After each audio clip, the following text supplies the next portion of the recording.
శకలం, పెద్ద గ్రహ శకలం, ఆస్ట్రాయిడ్ అంటారు ఇంగ్లీష్లో.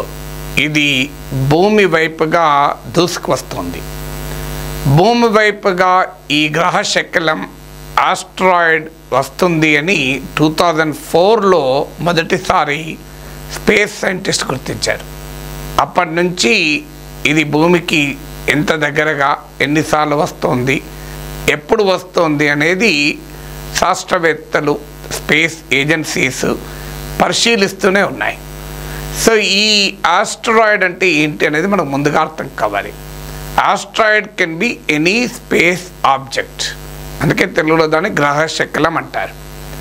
సో ఈ స్పేస్ ఆబ్జెక్ట్ చాలా చిన్నదిగానే ఉండవచ్చు, కానీ అది ఎంత చిన్నదిగా ఉందా, ఎంత పెద్దదిగా ఉన్నదా అనే దానిపైన అది భూమిని తాకినప్పుడు, భూమిని గనక కొట్టుకుంటే, గుద్దుకుంటే దాని నష్టం ఉంటుంది.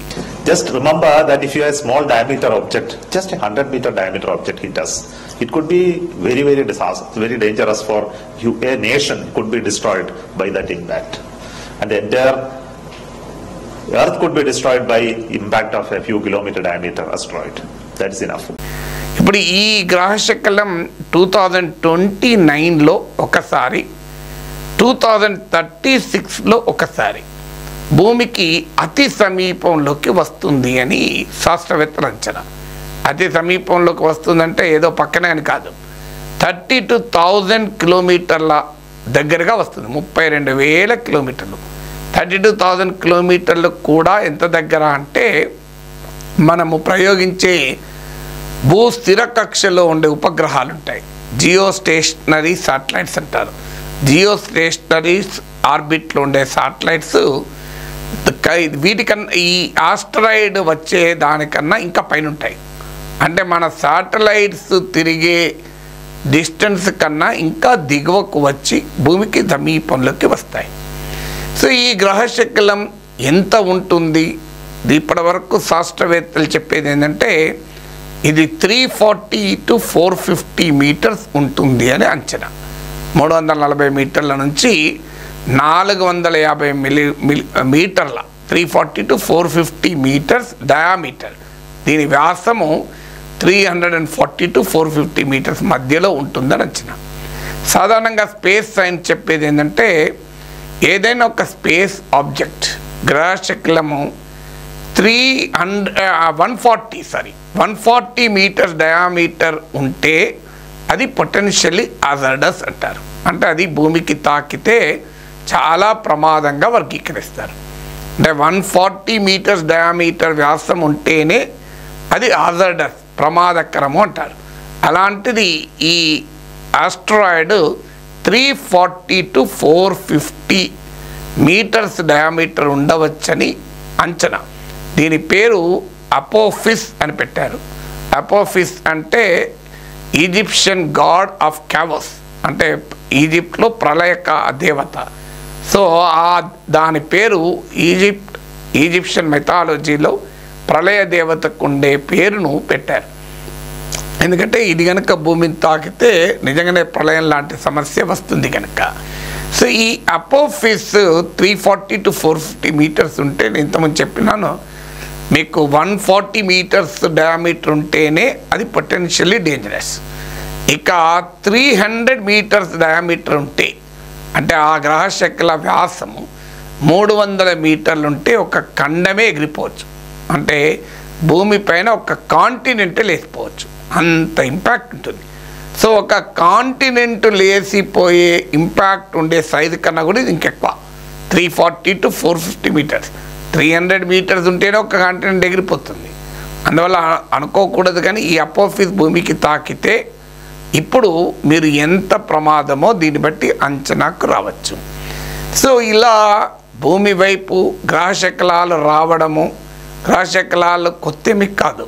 అయితే భూమిపైకి గ్రహ శకలాలు వచ్చి పడడము, గ్రహ శకలాలు ఆస్ట్రాయిడ్స్ తాకడము, అలాగే ఉల్కాపాతాలు అంటారు. ఇది కూడా ఒక స్మాల్ ఉల్కాపాతము అంటే ఏంటంటే వెరీ స్మాల్ స్పేస్ ఆబ్జెక్ట్, అదొక లైట్ లాగా వచ్చి భూమికి తాకుతుంది. ఇవేమి కొత్త కాదు. ఇప్పుడు 5 లక్షల సంవత్సరాల క్రితం మన దేశంలోని మహారాష్ట్రలోని లూనార్ ప్రాంతంలో జరిగిన ఉల్కాపాతానికి ఒక స్క్వేర్ కిలోమీటర్ చదరపు కిలోమీటర్ విస్తీర్ణంలో ఒక లేక్ సరస్సు చెరువు లాంటిది ఏర్పడింది. ఇప్పటికీ కూడా అది ఉంది. అంటే మహారాష్ట్రలోని లూనార్లో ఈ పెద్ద లేక్ ఏర్పడింది. సో అందువల్ల అది కూడా 5 లక్షల సంవత్సరాల క్రితం ఉల్కాపాతం భూమిపైన జరగడం వల్ల ఏర్పడింది అని.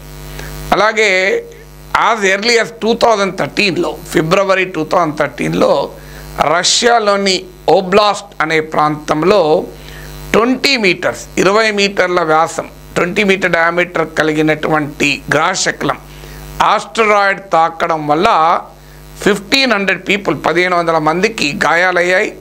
7200 బిల్డింగ్స్ దెబ్బతిన్నాయి. మీరు గమనించండి, కేవలం 20 మీటర్ డయామీటర్ ఉన్నది. ఇక మీకు 1908లో అంటే సరిగ్గా 116 ఏళ్ల క్రితం రష్యాలోని సైబీరియా ప్రాంతంలోని తుంగుస్కా అనే ప్లేస్లో 30 మీటర్ డయామీటర్ అంటే 30 మీటర్ల వ్యాసం కలిగిన ఆస్టరాయిడ్ కొలైడ్ కావడం వల్ల అప్పుడైతే 8 కోట్ల చెట్లు మీకు 80 మిలియన్ ట్రీస్ అంటే 8 కోట్ల చెట్లు నాశనం అయిపోయాయి. మీరు ఆలోచించండి ఎంత భారీ నష్టం ఒక్కసారి ఆలోచించండి. Asteroids, they are the small celestial bodies of the solar system. Yeah, exactly 116 years back, it was the 30th June, morning around 7:17 a.m. Something happened in the sky. Something huge there was a huge explosion in the sky, right?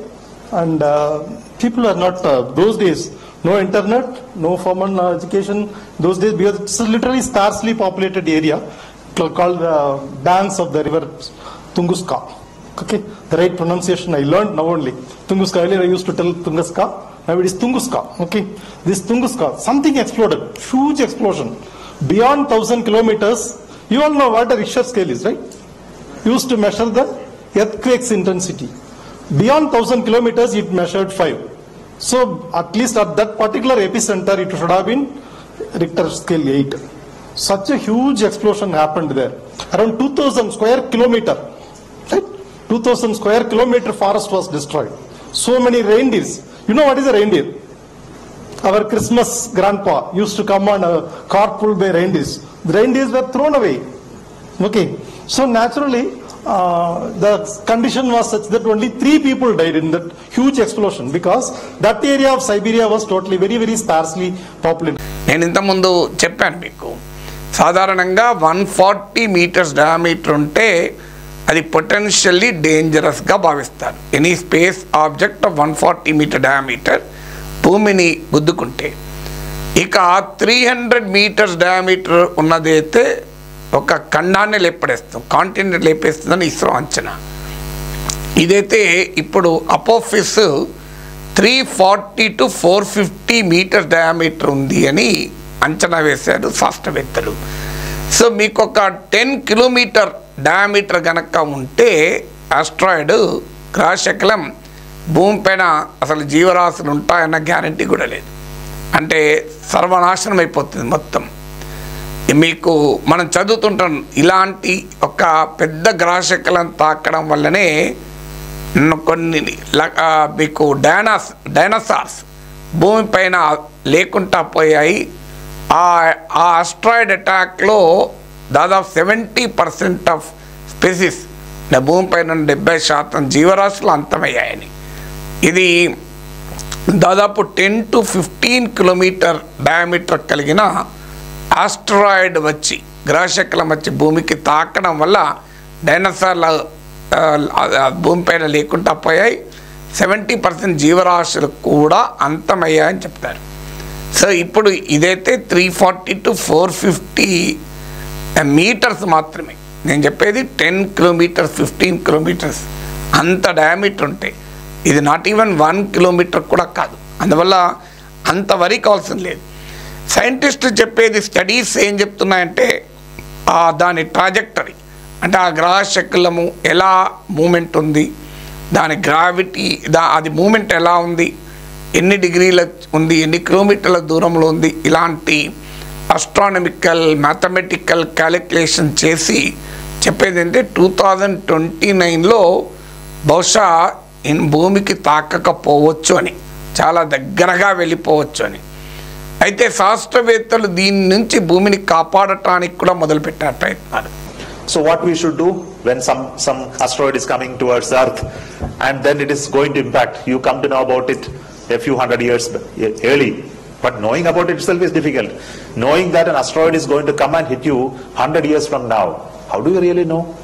You need to observe, you have to plan, you have to estimate the trajectory, how it is moving around the cosmos. We must be able to mathematically, precisely calculate. Then find the Earth is going to be there in that location where it is going to pass.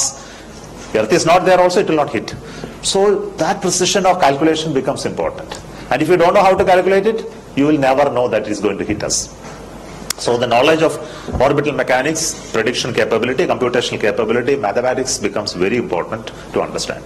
Appropriate models are to be made on the gravity fields, multiple objects moving around the solar system, how to model it, how to predict it, it becomes an important issue. Second issue is once it is going to hit us, how you are going to prevent us? Can you make Earth a little slow by that time or speed up when it is going to come? No, nothing can be done about Earth. Earth will continue its journey because it is much huge mass. You can at the best do something on the asteroid. You know that you can destroy it. You send a nuclear bomb up there, it will explode and pulverize it. Possibly. It's no one method is that. But how to reach a good nuclear bomb that will really make it explode? I think you have seen some movies doing such a thing, no? Which movie? Good. So in that movie they were showing depositing, drilling into it, and then the oil drill people went there and drilled the asteroid and deposited the bomb and exploded it and saved the Earth. I think many more movies of this are likely to come. The moment that you come to know that there is an asteroid coming and going to hit us from now few years, large amount of euphoria will rise across the world. Now it's a time for all of us to act. I think it is better that we do it even when there is no threat, is it not? And prepare ourselves. That's why there are many missions to go there and understand. And one of the missions that recently happened is about the DART mission. Is a mission to show that it is possible to impact little bit of energy to an asteroid and cause it to deflect. Because you know, thousands of or millions of kilometers away, if you are able to give a little bit of energy and change its trajectory, then it will miss the Earth by a whisker. That is good enough for us to save ourselves from that impact. So to do that, you can send a rocket, you can propel it, you can fire an engine on the surface, attach to it and then fire it. For long duration it may save you. Or even put a small thrust, but for considerable long time if you can fire using some energy source, still it is okay. But provided you know that it is going to hit us exactly. But if it was not going to hit us and by your firing it is making you to come and hit you, it is going to be a wrong calculation. I hope that nobody makes a wrong calculation. So this becomes an equally important issue. How to defend and how do we do? Can one nation do this? Never. It can be done as a joint work of so many people across the world and requires huge investment. You have to build rockets, you have to build such objects, take it to the asteroid, deposit there and make it work to make a small deflection. And asteroid defense or space defense, you call it, such objects coming and going to hit us and how to save the humanity. This topic has been in debate and discussion at many world fora. Wherever scientists of this domain meet, they start discussing this. And we must all collaborate to save Earth from such a catastrophic event. So మనం గర్వించదగింది ఏంటంటే మన Indian space research organisation ISRO కూడా ప్రత్యేకంగా planetary safety అని ఒక విభాగాన్ని, అంటే భూమండలాన్ని కాపాడటానికి ఒక ప్రత్యేక విభాగాన్ని ఏర్పాటు చేశారు. Network of space objects and tracking analysis అనే నేత్రాన్ని ఒక విభాగాన్ని ఏర్పాటు చేసి భూమిని ఈ ఆస్ట్రాయిడ్స్ నుంచి, అంటే గ్రహ శకలాల నుంచి, ఇతర బాడీస్ నుంచి, స్పేస్లో రోజస్సులో అంతరిక్షంలో ఉన్న ఇతర ఆబ్జెక్ట్స్ నుంచి కాపాడటానికి జరుగుతున్న అంతర్జాతీయ కృషిలో ఇస్రో కూడా భాగస్వామవుతుంది. ఆల్రెడీ ఈ అపోఫిస్ నుంచి భూమికి ప్రమాదం లేకుండా చేసేందుకు నాసా తన మిషన్ ప్రయోగించింది. యూరోపియన్ స్పేస్ ఏజెన్సీ కూడా rapid Apophis for safety and security and safety అనే మిషన్ 2028లో ప్రయోగిస్తారు అని అంటున్నారు. ఇస్రో కూడా ఇందులో భాగమవుతుంది. ఎందుకంటే భూమి అంటూ లేకపోతే ఎవరూ ఉండం, అది ఎక్కడ వచ్చి తాకుతుందో ఎవరూ చెప్పలేము. అందువల్ల ఇది మానవాళి మొత్తం మనుగడకే ప్రమాదం కనుక అందరూ సహకరిస్తున్నారు. అయితే ఈ గ్రహ శకలాన్ని భూమికి తాకకుండా చేసేందుకు కూడా మార్గాలు ఉన్నాయి. ఆ మార్గాలు ఏంటి అంటే భూమి యొక్క దాన్ని మనం ఏమీ మార్చలేము. We cannot change earth movement, earth rotation. కానీ ఈ గ్రహ శకలము పెద్ద భూమికున్న మాస్లో చాలా తక్కువ ఉంటుంది, చాలా తక్కువ ఉంటుంది కనుక దాన్ని అనేక రూపాల్లో చేయొచ్చని. ఒక హై స్పీడ్ ఐరన్ బీమ్ ద్వారా దాన్ని కొలైడ్ చేసి దాని డైరెక్షన్ మార్చొచ్చని, లేదా గ్రావిటీ ట్రాక్టర్స్ అంటారు, అంటే దాన్ని పక్క వైపుగా షిఫ్ట్ మార్చచ్చు, అంటే భూమికి తాకకుండానే అది స్పేస్లోకి వెళ్ళిపోయేలా. ఇక ఏది కానప్పుడు న్యూక్లియర్ ఎక్స్ప్లోషన్, దాని ఆ ఆస్ట్రాయిడ్ పైన అణు విస్ఫోటనం జరిపి అది మొత్తం చూర్చూరు అయ్యేలా, దానికి అది పూర్తిగా దెబ్బతినేలా కూడా చేయవచ్చు అని.